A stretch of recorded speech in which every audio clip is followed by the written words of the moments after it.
Salut, quoi de neuf? Pour certaines personnes, poser un diagnostic peut être libérateur, mais pour d'autres, ce peut être un coup de massue. Aujourd'hui, nous allons nous mettre dans le pire et faire des recommandations pour vaincre la MPOC. Le fait que le stress ou la dépression peuvent aggraver les symptômes respiratoires et, par conséquent, rendre les soins personnels plus difficiles. Lorsque vous êtes stressé ou anxieux, vous respirez plus vite, ce qui augmente la sensation d'étouffement, qui à son tour augmente l'anxiété. Si vous êtes déprimé, que vous avez moins d'énergie et de motivation, il y a un plus grand risque de pousser et que vous vous retrouvez à l'hôpital. Il n'est pas absurde de trouver du soutien pour faire face au stress, à l'anxiété et à la dépression, car la santé émotionnelle dépend largement de la santé physique, comme nous l'avons vu il y a quelque temps. Il est facile de comprendre comment la MPOC peut affecter votre humeur,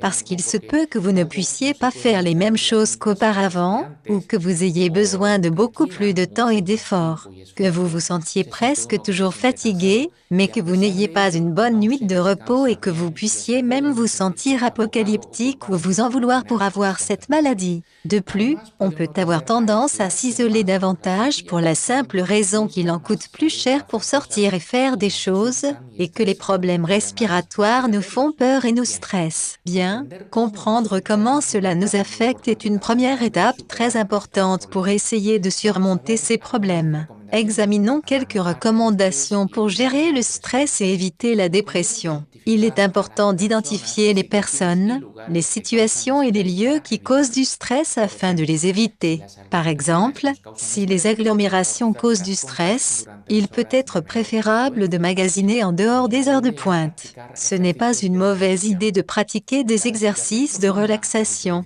La respiration profonde, le visionnement d'images évocatrices et le remplacement des pensées négatives par des activités gratifiantes sont des moyens simples et efficaces pour tous de relâcher les tensions et de réduire le stress. Vous devez être ferme quant aux responsabilités que vous assumez et ne pas en accepter plus que vous ne le devriez. Dire non et chercher des formules à télécharger aura un impact majeur sur la MPOC. Mais vous n'avez pas besoin de dire non à vos amis, je veux dire, vous devez prendre du temps chaque semaine pour passer du temps avec eux, ou assister à des événements sociaux. Et ne vous taisez pas. Ne partagez pas vos sentiments avec vos amis et votre famille en qui vous avez confiance. Ne laissez pas nos chagrins nous submerger. Comme nous l'avons souligné dans les vidéos précédentes, il est fortement recommandé de faire de l'exercice, de prendre soin de son alimentation et de bien se reposer. Enfin, suivez un traitement pour maîtriser les symptômes de la MPOC.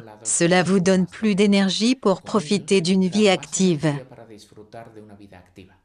C'est tout pour aujourd'hui. Le prochain épisode continuera d'aborder des aspects importants de la vie avec la MPOC. Ce sera à votre tour de parler de voyage et de loisirs.